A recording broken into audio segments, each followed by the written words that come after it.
Stanley had abandoned me countless times for his childhood sweetheart. When he wanted to leave me again at our engagement banquet because of a phone call from that girl, I held his hand for the first time, pleading meekly. "Can't you stay and wait until we finish the ceremony?" The venue was filled with friends and family, waiting for us to take the stage. Stanley was dressed in a pristine white suit, looking handsome and upright. But there was not a hint of the sweetness of an engagement on his face, his eyebrows furrowed with worry for another woman. Stanley impatiently loosened his tie. "Wife, Tina is sick, I have to go and check on her, you know her health has always been poor." "Always poor health? How can Tina, who is lively and eats well, be unwell every day?" This excuse was incredibly lame, but it always worked like a charm on Stanley. I stubbornly held on to Stanley, unwilling to let go. "But how can you keep someone who wants to leave? Wife, be good and wait for me. I promise to make it up to you in the future." He decisively shook off my hand and walked away. Just like every time before, he used the promise of the future to placate me. But he didn't know, we don't have a future anymore. I lost my memory. At the engagement banquet, chasing after the runaway groom, Stanley, I was hit by a speeding car. I remember everyone, except him. Chapter 1. When I woke up, I found myself lying in the hospital. My whole body was wrapped up like a mummy. The doctor said I had multiple abrasions on my body. Fortunately, none of them were serious. My parents stood by, seeing me in this state, and tears flowed down their faces. That Stanley is really outrageous. How could he run away from the wedding like that? He has caused our Gil to suffer like this. Luckily, nothing major happened. Otherwise, we would never let her off the hook. I lifted my eyes and looked blankly at the hospital's white ceiling. Stanley. Who is he? Before I could figure it out, someone else came in. The person who entered was my parents' close friends, Uncle Smith and Aunt Smith. Aunt Smith saw me and tears started to flow. "Gil, I'm sorry. It's Aunt's fault for not teaching her son properly, otherwise, he wouldn't have gone so far as to run away from the wedding." Uncle Smith held my hand. "Gil, don't worry. I will go back and give Stanley a good talking to, and let out your frustration." "Stanley. It's Stanley again. They all say that Stanley is the one who caused me to end up like this. But who is he exactly? Why do I have no memories at all?" Seeing me silent and expressionless, my parents became anxious again. They kept asking me if I was in pain, if I was hungry, if anything was uncomfortable. Aunt Smith and the others started cursing Stanley continuously. I looked at Aunt Smith, who was endlessly scolding, and said, "Who is this Stanley you're talking about?" My question shocked everyone in the room. My mom was so frightened that she called the doctor over again to perform a brain examination. The final result was temporary amnesia caused by brain damage sustained in the accident. Upon hearing this conclusion, I blinked my eyes. Amnesia? But why do I remember everyone else, yet I have forgotten Stanley? I suppose it's because he isn't important. Chapter 2. Stanley appeared on the second day of my hospitalization. He was brought over by the guilty Uncle Smith and Aunt Smith. To give us some space, my parents and Aunt Smith voluntarily stepped out. He reluctantly walked in. Seeing me lying in the hospital bed, covered in injuries, his brows furrowed impatiently, and a mocking smile appeared on his face. "Gil, what kind of trick are you playing now? To deceive me into coming back, not only did you turn yourself into this ghostly appearance, but you also pretended to have amnesia with my parents. You're really something." I lifted my head and looked at him. The person in front of me was undeniably handsome. That face could rival even a movie star. But the words coming out of this face were far from pleasant. He disdainfully said, "You're acting like a melodrama actress. No wonder Tina says you're the most scheming person behind everyone's back." I didn't believe it before, but now I see it clearly. "Do you know that Tina is also in the hospital? When she heard about your accident, she had a heart attack from worry. She's in the intensive care unit now, her condition is much more serious than your injuries, and she needs my care more than you. It seems that this Tina holds much more importance in Stanley's heart than I do. That works out perfectly. He's not important to me anyway. Otherwise, how could I have forgotten about him? Well then, go take care of her, I suggested. It seemed like Stanley didn't hear my words clearly. What did you say? I said, since you're so concerned about her, go take care of her. My parents are here, there's no need for someone else's help. This person, really. Even if he wanted to take care of me, I wouldn't want it. Who would willingly let a stranger take care of them? Someone else? I've become someone else. Stanley sneered. Gil, I've had enough of your words. It's fine to be angry, but repeating it over and over again is going too far. I didn't understand his meaning. Someone who was insignificant in my memory. How am I suddenly someone else? Seeing me silent, Stanley's expression softened. He sat on my bed, wanting to hold my hand. The moment our skin touched, I pulled my hand away as if it was being electrocuted. His touch made me feel extremely uncomfortable. What are you doing? Don't touch me. Stanley's face immediately turned dark and gloomy. Gil, I've been giving you face. Now you won't even let me touch your hand. Is the next step calling off the wedding? Chapter 3. I looked at Stanley with confusion. I heard them say that we never got engaged, right? Why would there be any need for a breakup then? Yes. According to my parents' account, Stanley left before the engagement ceremony even started. So we never actually got engaged. Let alone talk about breaking up. Now, I have completely forgotten about him. We are strangers once again. Stanley's face grew even more unpleasant after my remarks. He looked at me deeply, as if trying to find traces of acting on my face. But, I genuinely forgot about him. I care even less about him now. What can he possibly see? I raised my head confidently, allowing Stanley to look at me however he pleased. Stanley gained nothing and admitted defeat. He sighed, saying, "Darling, I know I was wrong. I shouldn't have disregarded your feelings and left in the middle of the engagement banquet. I also know that you pretended to have amnesia to make me regret and feel sad. But what can I do? Tina has no one else but me. Her health is not good, and if she falls ill, who will take care of her? Do you want me to ignore someone's life for the sake of our engagement banquet? If something really happens, if a life is involved between us, will we still be happy in the future?" Listening to Stanley's firm words, I could only find it laughable. Although I forgot about him. Forgot about what happened between us. But I deeply despise this person. He truly knows how to put a positive spin on himself. What's this about being afraid to continue the engagement ceremony, fearing it might endanger someone's life? Is he a doctor? If he leaves, will her illness magically disappear? Can't he call for emergency assistance? Is he more effective than an ambulance? Stanley didn't sense my change in emotions and thought he had convinced me.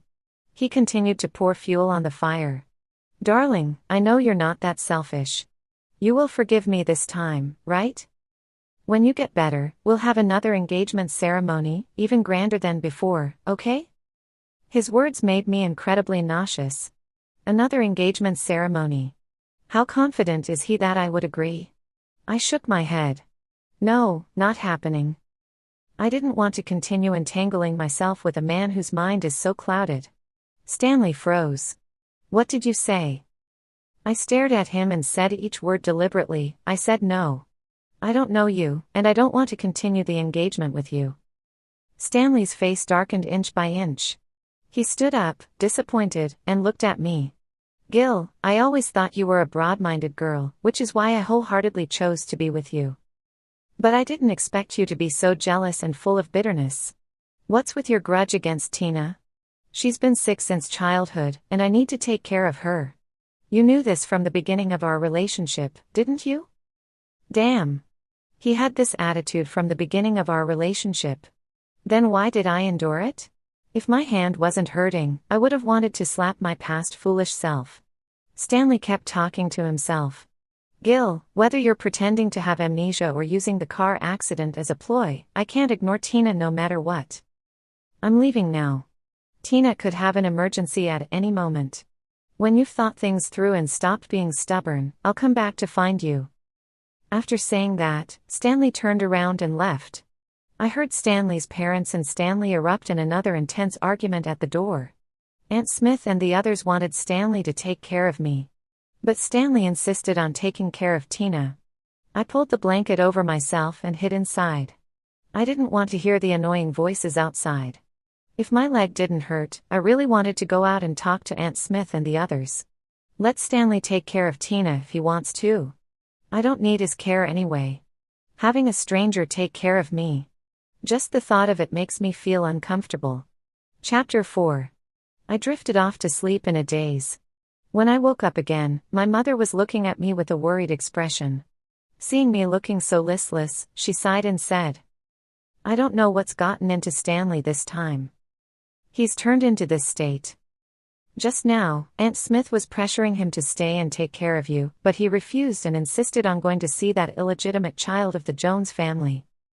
But when you had a high fever that year and were unconscious for 3 days and nights, both your father and I happened to be abroad on business, and he stayed by your side, never leaving for a moment, taking care of you."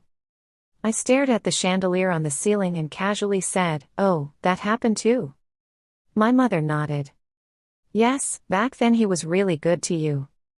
After I found out about that, I specifically hired a highly skilled nurse to take care of you, but he still wasn't reassured and insisted on personally looking after you. In the end, when you recovered, he fell ill. Isn't he foolish? He really is quite foolish. We have wealth and power in our family. When we're sick, with just one phone call, we can have a group of private doctors and high-level nurses come and provide the most attentive care.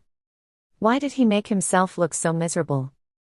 My mother saw me nodding and said in surprise, "Gil, have you really forgotten about Stanley? You don't remember anything at all?" I looked at my mother, who had a worried expression. So she also thought I was pretending. After all, I remember everyone, except for Stanley. This kind of amnesia is indeed a bit strange. I looked at my mother and said seriously, "Mom, I really don't remember Stanley. He's a complete stranger to me. I just met him earlier, and I found out that he's not only arrogant but also not very bright. Please don't mention him in front of me anymore." Upon hearing me say this, my mother sighed and nodded. "All right, if you don't like it, I won't mention it. But Gil, you have to take good care of yourself and get better soon, okay?" "Okay. Of course, I have to get better soon. I can't go against my own body for someone who has nothing to do with me. That would be truly unfair to myself." Chapter 5. My injury looked scary, but it wasn't actually serious. After being observed in the hospital for 4 days, the doctor discharged me. On the day of my discharge, I happened to run into Stanley and Tina. I didn't expect that they were in the same hospital as me. Tina was wearing a patient gown, and Stanley was carefully supporting her. She had a dependent look, practically clinging to Stanley. It seemed strange no matter how I looked at it. When they saw me, both of them had a momentary awkward expression. Unlike Stanley, I remembered Tina. She was the illegitimate daughter of the Jones family. After her biological mother passed away, she was brought back to the Jones family at the age of 3. But the Jones family had too many daughters. She wasn't valued at all in that household.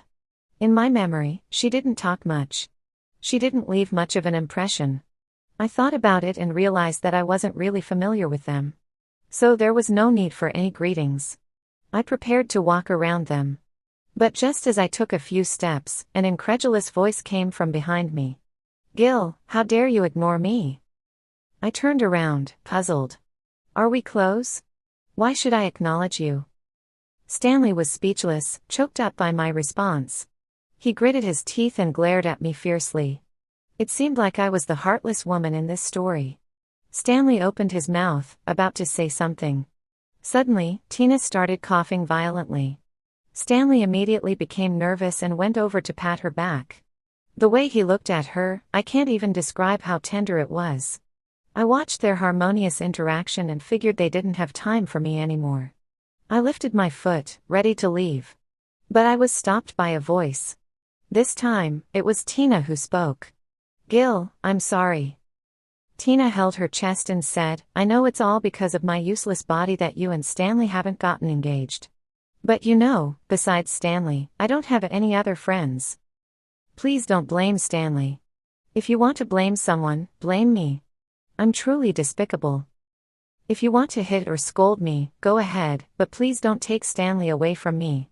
He's the only friend I can rely on. If even he ignores me, I don't know how I'll go on living. As Tina grew up, her days in the Jones family became increasingly difficult. No wonder she clung to Stanley, the heir of the Smith family. I opened my mouth, about to reassure her. Not only would I not take Stanley away from her, but I would also bless them to grow old together, united forever. But before I could speak, Stanley said with concern, "Tina, no one can take me away from you." He then looked at me warningly. Not even Gil. Upon hearing this, I saw Tina's expression visibly brighten. In her eyes, there was a hint of triumph and provocation when she looked at me. But what was there to be triumphant about? What was there to provoke? I hardly even remembered Stanley. How he was or what he did had nothing to do with me. I met Tina's gaze directly, causing her to pause for a moment. Since we're friends, helping each other is only natural. You can rest assured that I won't stand in the way of Stanley being with you. You're sick and need rest, so let him take care of you. As soon as I finished speaking, Tina's expression turned joyful. She looked at Stanley with delight, but Stanley didn't seem as happy as she did. He bit his lip, his face filled with frustration as he glared at me. It seemed like he was angry at my magnanimity. But isn't what he wanted for me to not care anymore? As Stanley's expression worsened, Tina said with a hint of grievance, "Gil, I knew you're still blaming me, still saying hurtful things. Please, can you forgive me?" Tina's words made Stanley suddenly realize something. He looked at me as if he had seen through me and said, "Gil, you've gone too far. No matter how jealous or resentful you are, there should be a limit. Do you not realize that Tina is currently a patient and can't handle any more stress? Please leave, don't be in our sight." After saying that, Stanley supported Tina and walked away. As I watched their backs, I couldn't help but find it amusing. It was Stanley who didn't want me to leave just a moment ago. Now, he was eager for me to go. But Stanley, I am not a dog that comes running at your beck and call. After leaving this time, I only want to never see you again. Chapter 6. I had a blast during my days of rest at home. I had endless snacks to eat and countless variety shows and movies to watch. When I got bored, I would play some online games.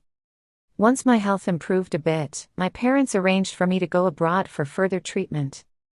I chose an island country to experience the sunshine and beaches. Until my body was covered in a bronze tan, I still felt unsatisfied.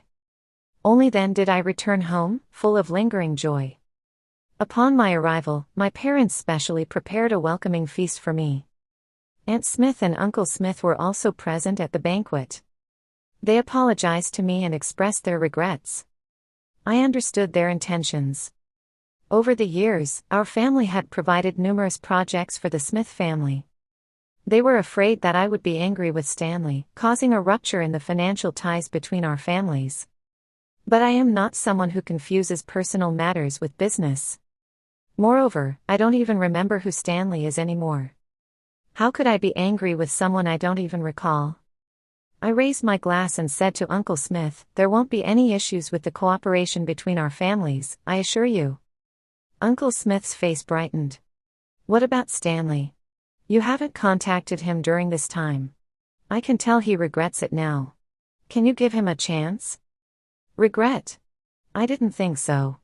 Just a moment ago, I saw Stanley and Tina's social media post, making porridge for her. That sight of him washing his hands and cooking soup almost moved me. I smiled lightly and said, "Uncle Smith, as you know, I have amnesia, I've forgotten who Stanley is. You don't need to mention him to me anymore." As I finished speaking, Uncle Smith's face turned pale and defeated. "I understand, Gil. It's that boy Stanley's own misfortune. He doesn't deserve you." Chapter 7.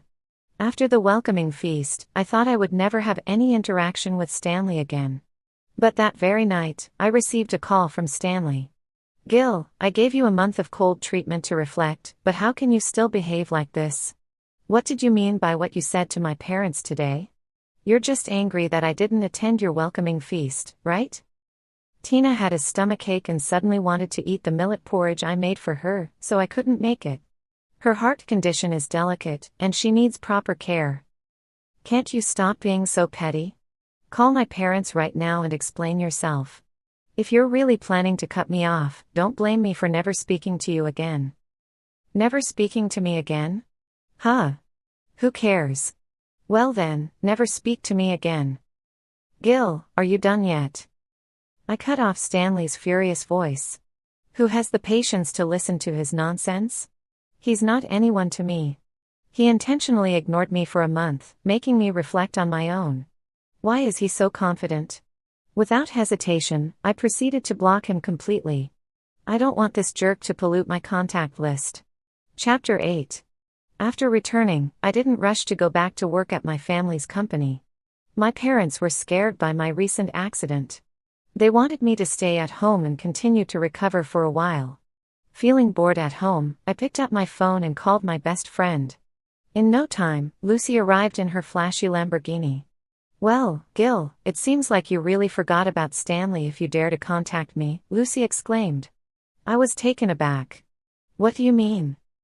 Lucy laughed and said, You really forgot, huh? From Lucy's description, I came to know the truth. Ever since I started dating Stanley, he felt that the people in my previous circle were not ambitious enough and forbade me from hanging out with them.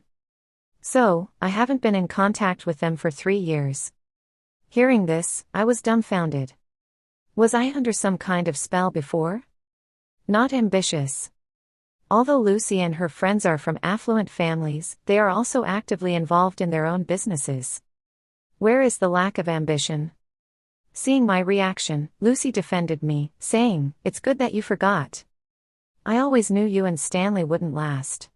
That illegitimate daughter from the Jones family, she knows she'll never get ahead on her own, so she clings on to Stanley. Unfortunately, he falls for it and has no sense of boundaries. Since they're so inseparable, let them be together. I nodded. You're right. I have already let them be together. Chapter 9. Lucy patted the passenger seat. Get in, I'll take you to attend a class reunion. I wasn't very interested. A class reunion? What's so fun about that?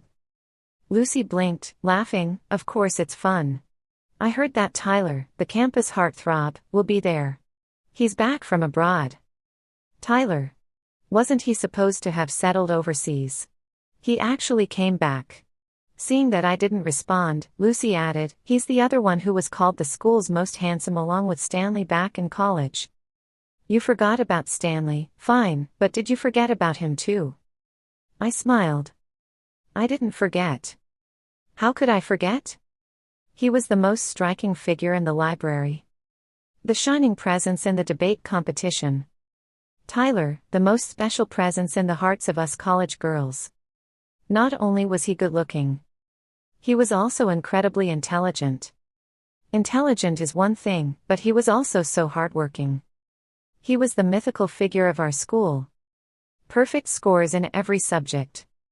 Amazing athletic achievements as well. What's even more astonishing is that he had a flair for the arts. He played the piano with such enchantment. In my heart, he was like an unattainable flower on a high peak.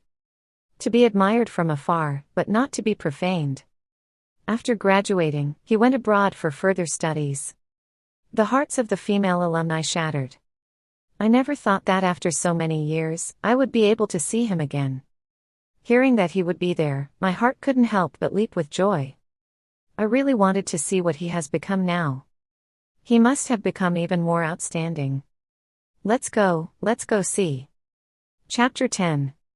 The class reunion turned out to be much bigger than I had imagined. It was practically an alumni gathering. Many of the students from our university had become successful individuals. Someone had even rented out a 5-star hotel as the venue for this class reunion. Lucy grabbed my hand and rushed inside. Come on, they said Tyler will be performing on the piano later. Lucy dragged me along, and then suddenly stopped in her tracks. I raised my eyebrows in confusion. What's wrong, Lucy? Lucy forced a laugh. Oh, nothing. It's just that I didn't expect Stanley to come as well, and he brought Tina with him. What bad luck. I looked ahead and indeed saw Stanley. And there was Tina, looking up at him from below the stage. Lucy said, "It turns out that today, besides inviting Tyler to perform on the piano, they also invited Stanley to perform a solo dance. This class reunion is quite interesting, gathering the two former heartthrobs." As the music started playing, Stanley began to dance gracefully. He was shining on the stage. After he finished his dance, the crowd erupted in enthusiastic applause. Lucy sighed, "These people really know how to do it." They specifically invited Stanley to perform the opening dance, and now the atmosphere is heated up. Well, Stanley is not bad, actually. He just has poor taste. After Stanley's solo dance, Lucy and I looked around but couldn't find Tyler. So we decided to find a table and sit down for dinner. But before we could even sit down, we bumped into Stanley and Tina, who were closely following him. He saw me and his eyes lit up. "Gil, are you here to find me, by any chance? I knew you couldn't forget about me." Chapter 11. Tina stood behind Stanley, looking at me with a guarded expression. I found it extremely boring. Why were these people so full of themselves? I coldly turned my head away. "I'm not familiar with you, so why would I come to see you? In fact, I came to see him." I pointed at the person playing the piano on stage, his slender fingers pressing down on the keys. Beautiful music flowed out from it. After 5 years, I saw Tyler again. He was still so wonderful. Elegant and noble. Just like I had imagined. "Gil, why are you still being stubborn with me? You're not even acquainted with Tyler, do you really need to use him as an excuse to confront me?" Stanley bit his lip and looked at me with a sense of grievance. I shook my head. "I'm not being stubborn with you, Stanley. We really don't know each other, and I hope you won't bother me anymore." Lucy chimed in beside me, "Exactly, stop clinging on to my best friend. Right now, she's not familiar with you." Stanley's expression twisted. "Gil, are you really going to embarrass me like this? I was wrong about the engagement banquet, but I've already apologized to you. Why do you keep holding on to it?" Tina looked at Stanley's devastated state. She stood in front of him in a protective stance. "Gil, if you want to blame someone, blame me. It was wrong of me to stand in your way and be the villain. You can punish me however you want, just please stop tormenting Stanley. These two people, do they have a problem? Why are they bothering me?" I couldn't bear it any longer and said, "I've already told you, I haven't been tormenting him because I don't even know him. We're not acquainted at all. You two can do whatever you want, just don't come in front of me and be a nuisance." My words completely shattered Stanley. He angrily said, "Fine, great. Gil, you're really something. If you don't know me, then you don't know me. I don't know you either. It's better if you never come looking for me again, so I won't look down on you." After saying that, he grabbed Tina's hand and walked away. Lucy watched their backs and clicked her tongue in amazement. "Stanley thought you were just having a disagreement, Gil. Maybe he never believed that you truly forgot about him." I looked at Tyler, shining in the crowd, and casually said, "Who cares? Yeah. Who would want to deal with him? Let him think whatever he wants. He has nothing to do with me anymore." Chapter 12. The class reunion was just a formality. After Tyler finished his performance, the reunion lost its meaning to me. As a returnee elite, Tyler was surrounded by many people. Lucy nudged me and asked if I wanted to go over and say hello. I shook my head. We're not even acquaintances. How could I casually say hello? To Tyler, the godlike figure, I was just a passerby looking up to him. Speaking to him, or even trying to establish a connection with him, was something I wouldn't dare to imagine. Lucy is easygoing, so after spending some time with me, she went to play with familiar classmates. I sat in the corner, quietly drinking my wine. Stanley, as if intentionally putting on a show for me, sat nearby with Tina, speaking intimately. When Stanley's joyful laughter reached me again, I put down my glass, wanting to leave this place. Perhaps I shouldn't have come here today. It's too boring. As I was about to get up, a pleasant voice came from above me. "May I sit here?" This voice sounded somewhat familiar. I looked up and saw the owner of the voice. Tyler looked at me with a smile, softening his cold demeanor. Of course. In that moment, I didn't know where to put my hands and feet. I didn't expect Tyler to come back and initiate a conversation with me. Gil, why didn't you come over to say hello earlier? Did you forget about me? I quickly shook my head. Who could forget the name of the godlike Tyler? I just didn't know that you knew my name. Tyler smiled gracefully. Of course I know you, Gil from the economics department. We used to see each other often at the library. I remembered. Back then, I did see Tyler frequently at the library. I don't know if it was a coincidence, but he always sat not too far from me. But he seemed so aloof. I never dared to say hello to him. Back then, I noticed that you liked reading novels in the library, especially Edgar Allan Poe's detective stories. So, have you become a Sherlock Holmes now? Tyler's teasing quickly brought me back to my teenage years. It was true that I loved reading various detective novels back then, analyzing the intricacies of the cases. I thought it was just my little hobby, but it turned out he had noticed. Unconsciously, I felt that our distance had narrowed significantly. He was no longer the distant godlike figure, but the handsome prince sitting in the corner of the library. I actually didn't like going to the library. But Tyler's persistence kept motivating me.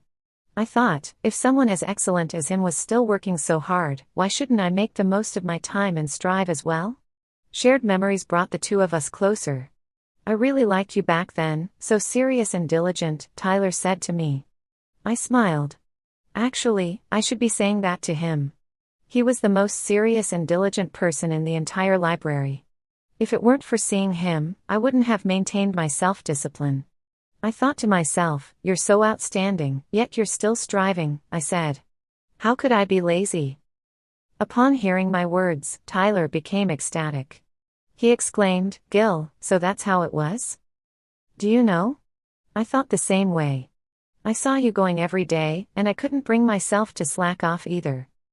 Who would have thought we were encouraging each other? In that moment, we looked at each other and laughed. It turns out that we were both striving for each other back then. What a strange fate this is. Ah! Suddenly, Tyler exclaimed. I quickly looked behind him and saw Stanley with a grim look on his face, holding an empty wine glass.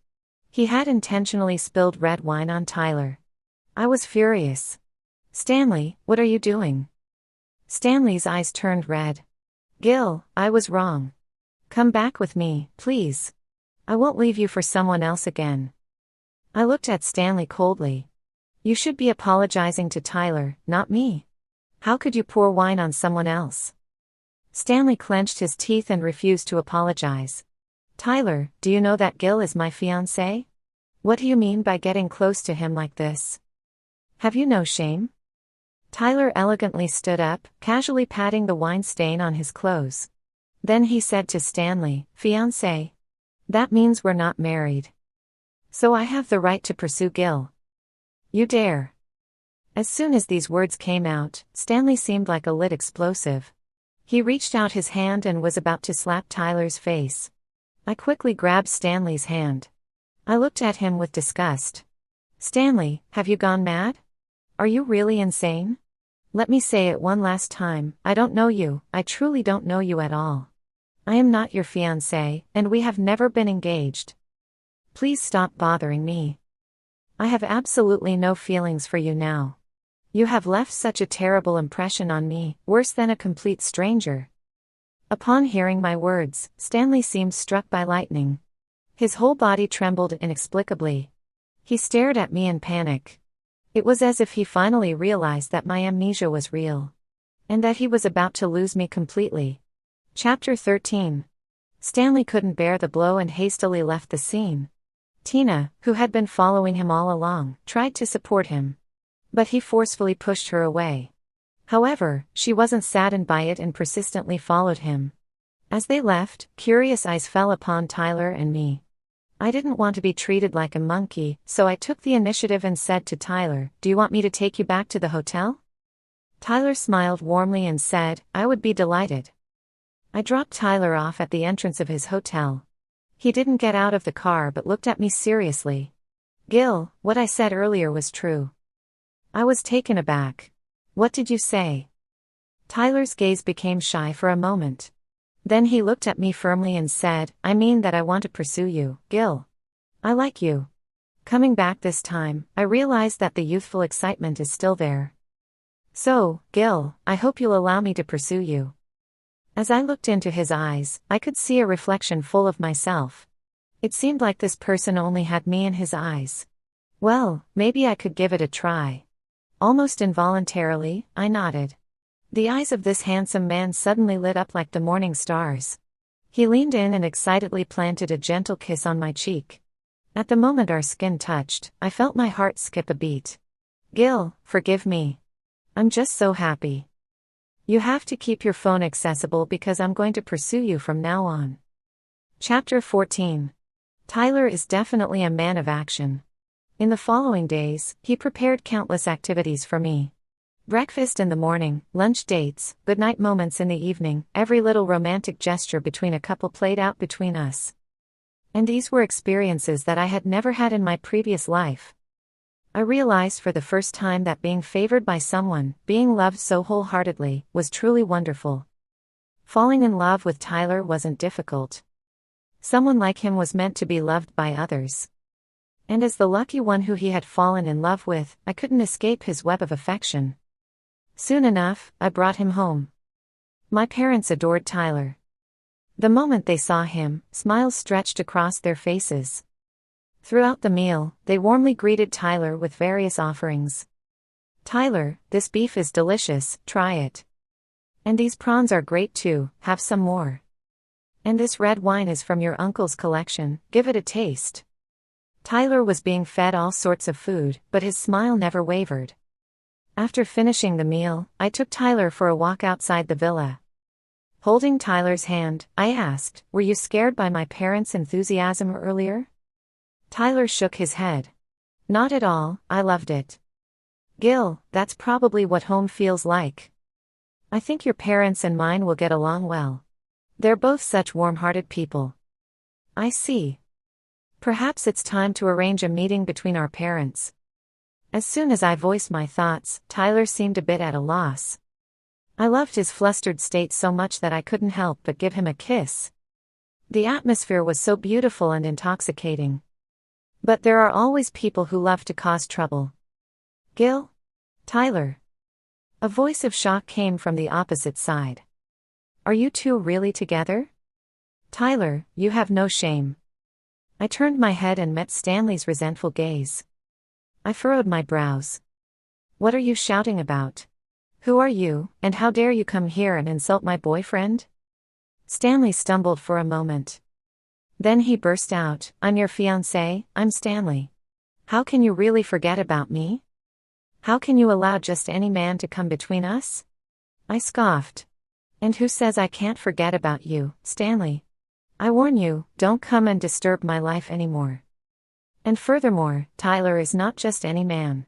He is my beloved. I tightly held Tyler's hand. As if I were holding the whole world. Stanley suddenly burst into laughter. He stared intently at the hand that Tyler and I were holding. Good, very good. Gil, you certainly are something. Well, I hope you never remember me, and never have any regrets. I smiled calmly. Of course, I won't have any regrets. Tyler and I are getting engaged next month. If you don't mind, you're welcome to attend. Stanley's lips turned pale in an instant, and he spoke with determination. Then, congratulations in advance to both of you. But I may not have the time to attend, because I'm also getting engaged to Tina. Oh, well, congratulations to you too. Stanley seemed stung by my congratulations, stumbled for a moment, and then turned and walked away. Chapter 15. I didn't lie. I really do want to build a family with Tyler. I chose a beautiful and sunny day, and we made our engagement official. Then, Tyler's parents flew back from overseas, just as he had mentioned. Both sets of parents got along very well, just as he had predicted. During the engagement ceremony, Tyler walked towards me in a pristine white suit. We exchanged our marriage vows together. He tightly held my hand, as if never wanting to let go. During the middle of the engagement ceremony, I thought I saw Stanley's parents. Curiously, I asked Lucy beside me, didn't Stanley say he was getting engaged today too? Why aren't his parents here? Lucy scoffed. Stanley is out of his mind, I don't know what he sees in that woman. What can she do besides pretending to be sick all the time? She's just a discarded child from the Jones family. Stanley insisted on marrying her, and now the Smith family has kicked him out. Well, the Smith family has more than just him as a son. Their second son is studying abroad and will be back soon. I nodded in understanding. So that's how it is. Seems like everyone in the Smith family, except for Stanley, has their head screwed on right. Tina, that cunning and calculating woman, is definitely not a good choice as a daughter-in-law. I really don't understand how a good family like the Smiths could raise such a foolish person like Stanley. But those things aren't my concern. After all, I have a handsome guy by my side. I don't have any thoughts to spare for a stranger. Chapter 16. We got married on the 3rd month of our engagement. It seems like Stanley was trying to keep up with us. He also got married on the same day as us. Lucy told me all of this, but I didn't have the mind to pay attention to him. After our wedding, we went on a month-long vacation in the Maldives. Once our vacation was over, Tyler and I went abroad together again. Tyler is very capable at his job.